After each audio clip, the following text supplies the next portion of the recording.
Good morning and happy Wednesday. Welcome to another week of Like Coffee Talk Show. I'm Michelle Quay. If you are new to me, welcome to my group, welcome to my space, welcome to my world. Hello, and just go ahead and say hello. Good morning, Deborah. Welcome. Uh, Deborah is coming from Cortez Beach. Yay. What's the weather like at the beach? What are you doing at the beach anyway? So thank you so much for joining me today. Today we have a super highly charged and highly important topic that I believe every single one of us, especially new coaches, should know about. And it is a topic that kind of really set me back in the old days where I noticed that I could be so amazing and wonderful in the beginning of the call. And then when I get to the end of my discovery call, suddenly that voice pop in and show up. I don't know if this client is going to sign up with me. What if he or she doesn't like my product? What if he or she doesn't want to work with me? What do I do? And this is a topic that, many of my coaches, my friend, my community are struggling with. And so, which is why I wanted to make sure that I bring it to you and invite an amazing speaker to talk about this topic. So today joining me, I have Ms. Kendra Perry, who is a former multiple six-figure functional health coach turning into online business strategist for health and wellness coaches and practitioners. She is on a mission to stop health coaches from being broke by helping them building blooming six-figure business that they love. She has helped hundreds of coaches grow their practice, attract consistent clients, and blowing up their bank account. Cha-ching! I like that sound. She is the creator of the Health Coach Accelerator, which turns scared, scattered, and self-conscious coaches into confident, focused, and high-performing health entrepreneur. So I don't want to take up more space and time because this is a topic I'm really passionate about. And I wanted to make sure that you know how to do it as well so that you can close more sales and get more clients. Without further ado, please join me with the warm welcome, Kendra Perry. Hello. Kendra. You ever had that experience where like you're on podcast and like they're reading your bio? Who is that person? I know. I'm like, I don't know who this girl is. Right? But you had like when I reach out to you, I went to your website and you had a beautiful online presence. And one of the things that I was really drawn to you or attracted to you was the fact that you talked about the high. How do you conducting a more of a more effective sales call? Mm-hmm. And I remember that first conversation that we had, you talked a lot about how to do that sales call towards the end. It was one of the common struggle that a lot of my community members they're experiencing. So, but before we get to that topic, I was hoping that you can tell us a little bit about how you got into the coaching business. Yeah. So I like to think that I started my business sort of by accident. I started out in, I believe it was 2014. And I pursued health coaching mostly because I was having my own health issues at the time. I kind of started having some issues in my early 20s that in my late 20s, after I'd had a knee surgery, after I had a reconstructive knee surgery, my health just like literally I lost it overnight. It was crazy. It was like one night I was normal. I went for like a 10K run. And the next day I woke up and I had chronic fatigue, chronic insomnia, and I was just like a total mess. And that ended up going on for about 7 years. And so at the time, I was working a career in forestry, which, I was fighting wildfires. I was planting trees. I was designing cut blocks for logging operations. I was doing this very physical job. And so when I injured my knee, it was a huge blow to my career at the time, but also to the fact that I'm like a big skier. And at that point, I was also trying to be a professional skier. So it was a bit of maybe an identity crisis, which is probably what sort of led to the health crash. But I ended up on unemployment for over a year and a half just because I couldn't work, couldn't ski, and I just didn't know what to do with myself. And I live in a very small town. I'm in British Columbia. My town is about 10,000 people. Not a lot of career opportunity for someone with the skill set that I had. And I'm not a city girl. And I didn't want to move to a city. So I just didn't really know what I was going to do because I kind of felt like I couldn't do this physical job anymore with kind of what was happening in my body. And I was listening to a podcast one day, and this guy was talking about his health certification program. And I was like, okay, cool. I could like learn how to heal myself, and I could, maybe this could be like a business or something. And so I took that course, kind of started this online business with like no experience, no online business, didn't barely knew how to turn on a computer, just sort of was like, I'm just going to figure this out because I have no backup plan. And so that's what I did, and kind of a lot of like trial and error. I grew that business from 2014 to 2019. And then in 2019, I was feeling kind of a little burnt out with the health coaching. I really wanted to do something different. And, you know, I was like obsessing over my clients' health, my own personal health. And I think I was just, I needed a break. And I also realized that I'm like, I really love strategy and tech and like the whole business side of things. So I started helping health coaches build their business. And then I actually hired my own health coach who ended up kind of helping me go the rest of the way with my health. It sounds we only took like 7 minutes. It's so condensed, right? But I'm Yeah. sure it was not the easy process to go through that 5 years trying to figure it out. And Yeah. just from the fact that you decided to, you know what, this might be a career different path, and let me just try it out and I will figure it out. And I think, you know, what I heard is trying to figure things out. And Yeah. this is something that, you know, a lot of my community member, that's what they're struggling with, is trying to figure things out. And Mhm. so I'm wondering, you know, what was it like for you to try and figure it out? What was the most challenging part for you in that figuring out period? You know, I think a lot of it was the tech, honestly. Like the tech is really difficult. And, you know, this was 2014. So there's a lot of like nice platforms. Like things are a lot more user friendly these days. Like I remember trying to figure out like landing pages back, you know, 8 years ago. And it was just like, it was so clunky and it was so much more technical. So I got really stuck in the tech. And also just literally having no idea, like thinking that I could just post on Facebook, say, hey, I'm a health coach, I can help you, and that people would come. And what I ended up getting was just a lot of nothing, and also just a lot of rejection and a lot of mindset stuff getting triggered, which I think people are very unaware of when they start a business. They're like, oh, I'll just start this business. And all of a sudden they're like, oh, I feel really bad. Like I don't feel good. I'm like getting triggered all the time. And so, you know, it was a big journey of not taking it so personally and learning how to not tie my entire self-worth into the business. Mhm. Yeah. So you know, I'm sure you had. Did you have on your website? Did you? I know a lot of people do, and including myself. When I first had my website, it was my picture, and then there's a book a call with me. And like you said, you know, there's Mhm. a lot of noise that's I'm creating, I'm posting, I'm sharing, I'm marketing, and then there's no phone call. Or finally, when Mm. someone actually booked the call, I would be doing a discovery call. But I noticed in my first 2 years that every time I go to the discovery call, it's great and amazing. You know, I can have like a fabulous first 20 minutes and 30 minutes, and client experience that transformation. But then I got to talk about my package. Yeah. What was it like for you? You know, I think what I did on those early, you know, sales calls was not selling at all. Yeah. It was more just like me giving them free information and hoping that they would just like be like on their own terms, be like, oh, by the way, I want to buy your thing. Right. Because yeah, there is this, you know, when you're in the first half of the sales call, when maybe you're like talking and you're like the person's kind of vibing with you, but then that point where you have to actually like make the pitch, like that feels really sticky. And people have a lot of fear and discomfort around that. And typically, I mean, I would just avoid it altogether and be like, okay, well, I hope to talk to you soon. Like, let me know, you know, and just like peace out, because it was so uncomfortable, right? Like, it's just, and it's not really a skill that we learn. It's not something we were taught in like high school, right? Yeah. I love how you describe it. Yeah, okay, peace out. Bye. Yeah. Hope to hear from you again, which Yeah. usually you never hear from them again, right? Yeah, exactly. So how do we actually so I know we're going to talk about the health aspects of it, but Mhm, let's just dial in a little bit more on the wealthy aspects of it. So mhm. how do I close it? Like, what is your Yeah. experience? What is your tip on how do I close it?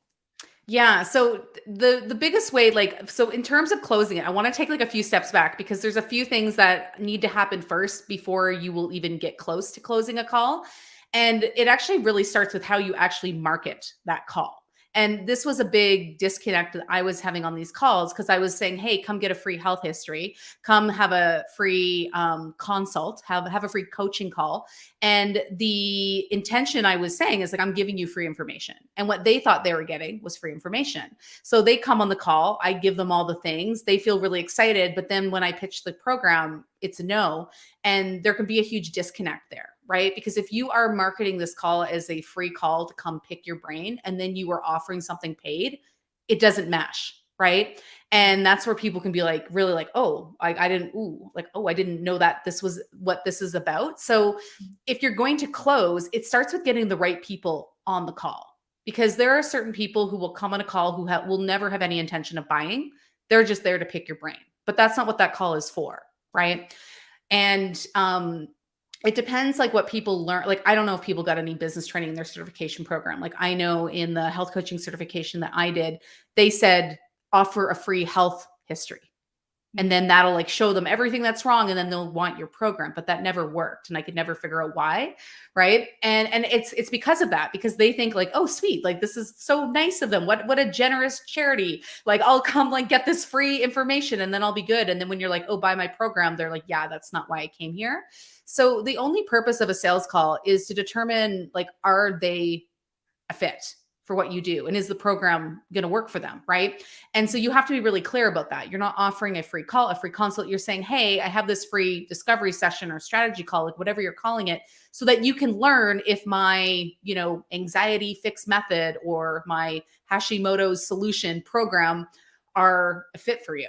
And so you have to make that really clear. And that way, like the only people who are coming on the call are people who are actually interested in learning, is your program right for them? So, it really does start there. You want to make sure you're getting the right people on the call. And that starts with like being really transparent about what the call is actually for, right? So it starts there. And then in terms of like, how do you actually close? I love how we're just like jumping to the end here. But what I teach my students is like, it's called permission-based selling, right?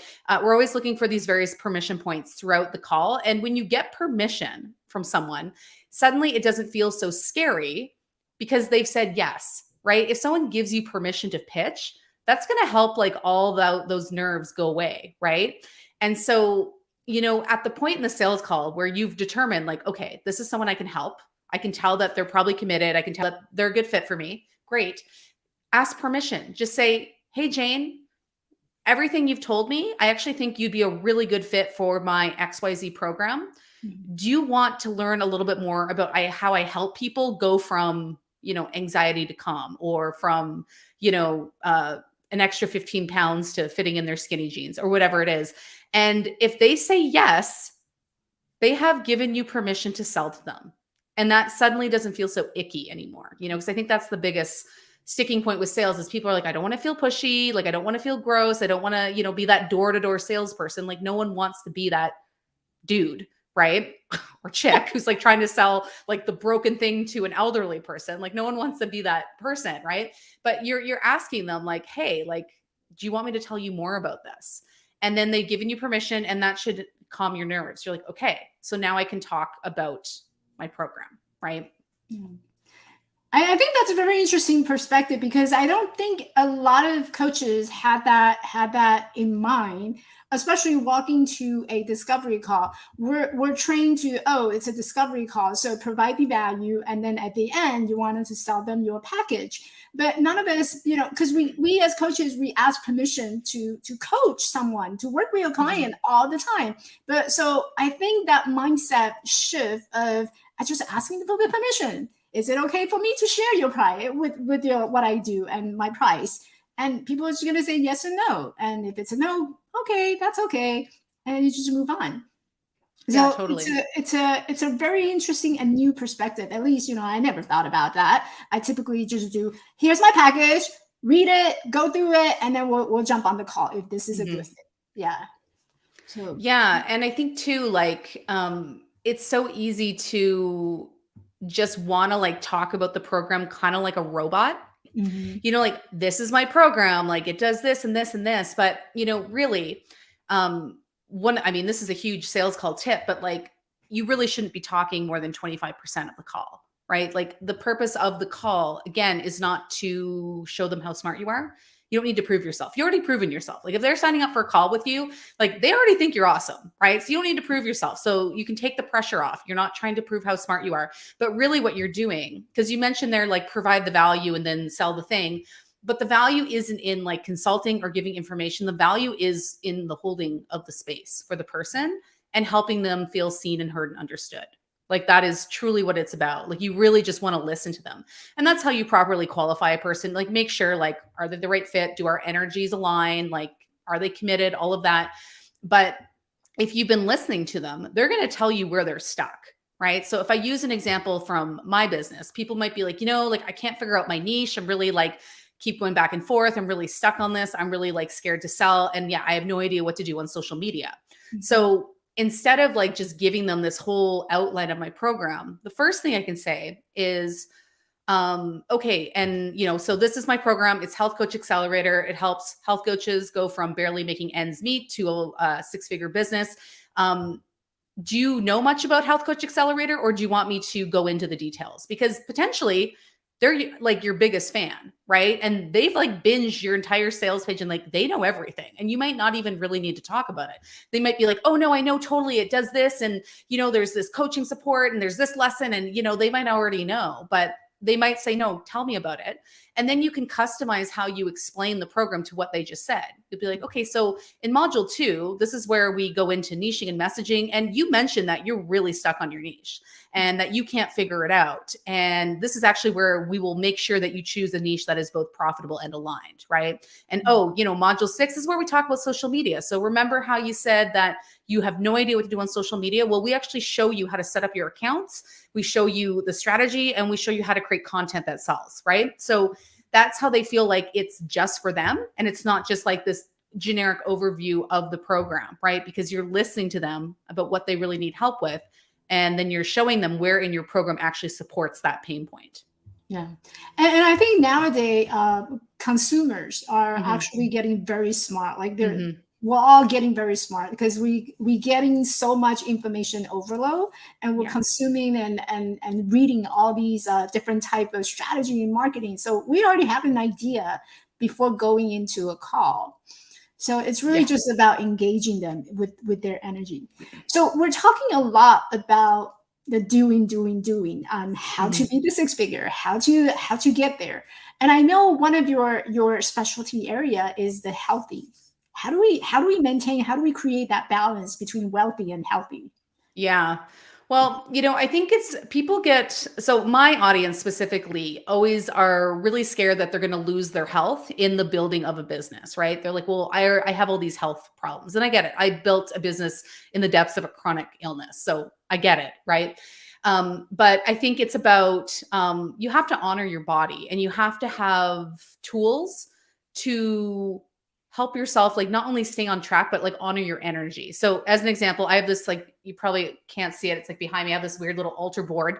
I do energy clearing, like a little energy clearing ceremony at the end of every day, because I tend to take on people's energy, right? Like I don't want to wake up in the middle of the night and be stressing about one of my students and like a problem that they're having, like in our Facebook group, right? And I think for, anyone who's a coach, like we care deeply about our people, and it's really easy to just take it all on and make it feel like it's our responsibility, right? So I think what's really important is, you don't have to do the weird woo-woo stuff that I do, but maybe there's something like, maybe it's like you go for a walk, you go outside, you breathe fresh air, maybe you do meditation, maybe you just deep breathe. And what has really served me is rituals, right? Having these various rituals that I do throughout the day, in the morning and at the end of work, that just kind of help me keep like my work in the office, right? So little rituals like that. I do a lot of breath work. I'm actually a certified breathwork facilitator, and I do it with my students, but we all know that stuff comes up throughout the day, right? We get overwhelmed. We get imposter syndrome. We see another coach online who's crushing it. We feel jealousy, right? We start comparing ourselves. Like this stuff is all just kind of part of the journey, right? Mm-hmm. And so I go through that stuff too. And when I do, it's like, I will go sit down and do just like a 10-minute like breathwork session to just get back on my body. Because truly, when we're stressed out, we're dealing with all the mindset stuff. It's because we are in our head. and we're not present and in our bodies. And once we get back into our bodies, everything feels a little bit better. And it can be as simple as I do breath work, but people can journal, meditate, go outside, do a little bit of exercise, but just, it's about being consciously aware of when you're feeling these things and not pushing it down, because I think that's where it can start to bubble up and you feel the stress and the overwhelm. And for me personally, that will turn me into like workaholic. If I'm like super overwhelmed and like all these things, it actually will make me work more, and I'll just work like a 12-hour day with no break, which is not healthy. So, I have to create boundaries for myself. Right. Yeah. Yeah. Mm-hmm. So it's interesting because I notice, myself too, a lot of time, my way of resetting is to actually, I just drop everything and just do a 45 minutes like cardio workout. Because then I'm in my body, I'm not in my mind, I'm not in my head. And the other thing that I love to do is I just binge watch a whole bunch of Netflix. I love it. Well, I like to binge watch like reality dating shows. I can't stop watching Love Island. It's embarrassing. There's a new one that's out there. What's it called? It's Love at Blind Sight or something. Oh yeah, Love is Blind. Love it. Also, The Ultimatum. If you want like a total dumpster fire of a show, like it is very good. A lot of time I get inspiration from just binge watching the Netflix. Well, whatever it does. And I mean, that's a method of self-care too, right? And I think it's really important. And, I always tell my students, because a lot of them do have their own health issues and stuff. And I'm like, well, in my opinion, like running a business is more conducive to health than going to a corporate job. Like I think about my forestry job, 7 to 5, Monday to Friday, like out tramping around the woods, falling on my face, getting rained on, getting snowed on, like, is exhausting. And, living your life on someone else's schedule by someone else's rules. Like, I mean, in my opinion, like that is not conducive to health for, people who maybe don't fit into that mold. Right. So at least you can make your own hours. If you are like, I have my energy in the morning and in the afternoon, I'm tired, then just, work for your 4 hours in the morning and be done. And take a nap. Yeah, take a nap, watch Netflix, crush The Ultimatum. Exactly. So, Kendra, how do you work with clients? Like, tell me more about your program and what are you offering? Sure. Yeah. So my main program is Health Coach Accelerator. It is a course and group mentorship program. And within that program, we help mostly newbie health coaches, wellness coaches, life coaches, fitness coaches, kind of any coach in like wellness, personal development space. And we really help them get their really strong business foundation. Because I find when a lot of people come to me, they're kind of reaching for all these crazy strategies, but it's like, we don't even have like the niche dialed in or the messaging or the communication. So we really focus on niching, messaging, communication, building the program, pricing properly, and then, making sales through essentially sales calls using social media and intentional collaborations. Mm-hmm. And so I think one thing that caught my attention was the pricing. Like, what have you noticed is the biggest challenge when it comes to pricing for coaches? Yeah, I think money is like a whole, it's like the elephant in the room, right? I find most coaches are undercharging, and that makes sense. And if you're undercharging, it's not your fault. Like you just have nothing to follow, right? Like you're like, I'm just supposed to decide like what to charge. And typically, for a lot of coaches, especially in the wellness field, what they've seen is this trade time for money sort of model. Like, you go see a naturopathic doctor, acupuncturist, massage therapist. And so usually a lot of the schools too will teach you to actually like do that business model. So there's that. And unfortunately, like that might make sense for a licensed health professional whose services can get written off for extended health benefits, right? Like that's, they can get busy doing that model. But like, if you don't have that and you're, trying to market online, like you actually don't have enough time to make money because you need like a few days a week to market your business and to do all the other things in your business. You can't just be working with clients all the time.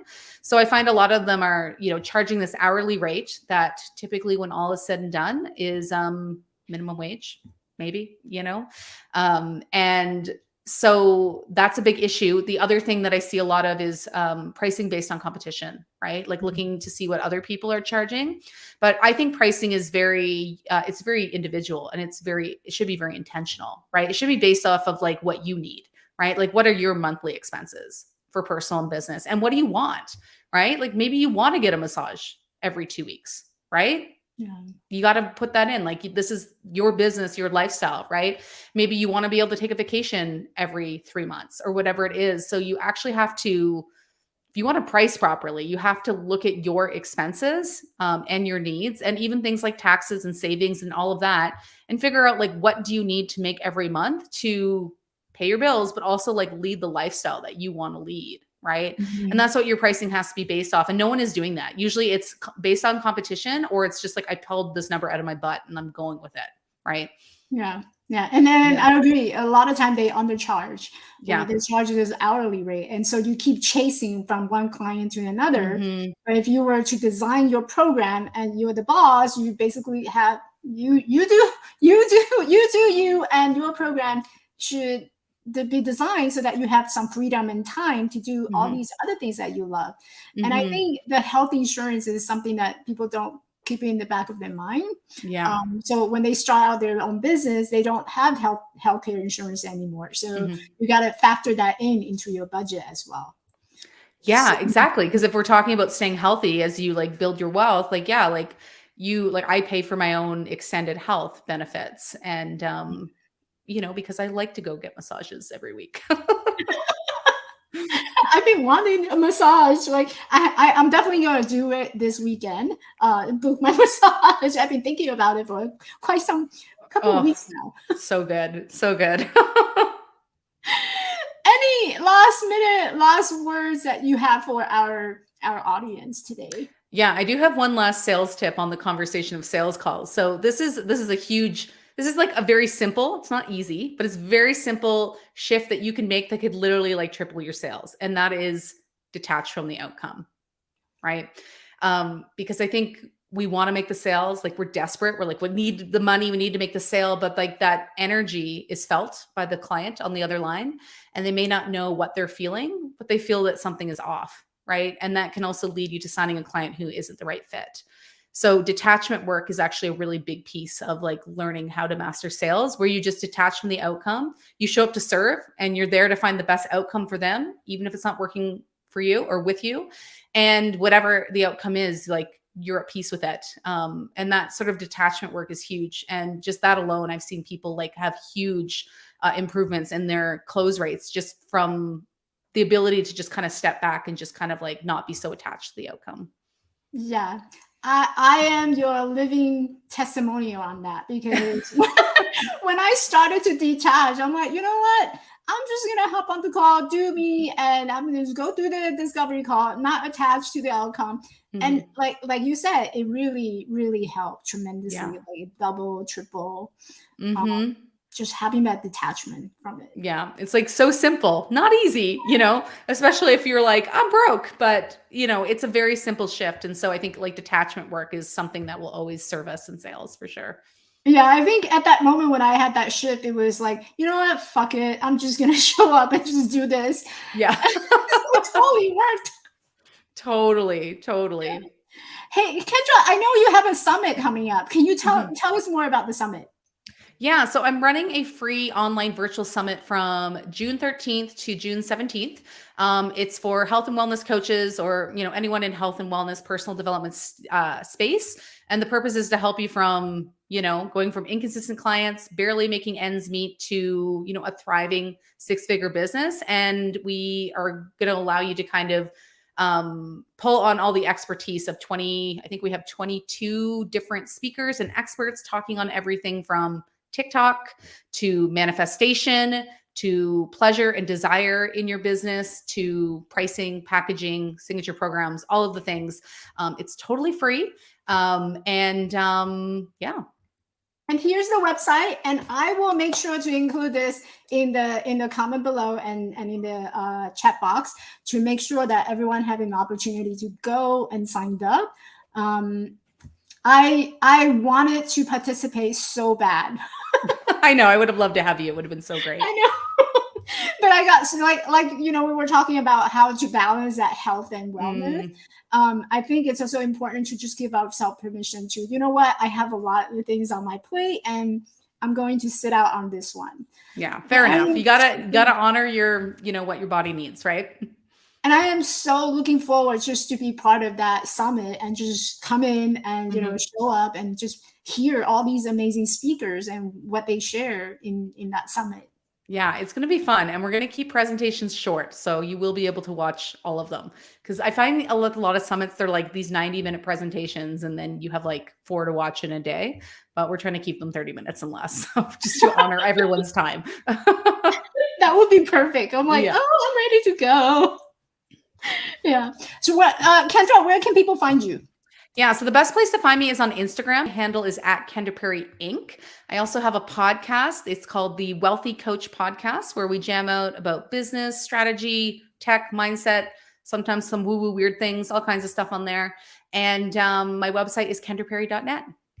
Yay! I will have all the links in the episode notes, and so that people can come and find you and check out all the good stuff, because that's how I found you. I found your website and I was just very attracted to it. Oh, awesome. Well, thank you for having me. Thank you so much for coming, and good luck with the summit. I can't wait to get it going. It'll be great. All right, bye. I'll talk to you in a minute. I'm gonna put you to the backstage. Sounds good. All right. Okay, everyone. Hopefully you have better idea of how to close your sales call, and some really good strategy and solid foundation to what you can do to close that sales and be more effective. And if you haven't already done so, be sure to follow, subscribe, do everything that you can to keep coming back, because next week we have another amazing episode going on. Actually, next week I have some surprises for you. So be sure to come back here and follow me, and we'll talk some more. All right. Bye. Ciao.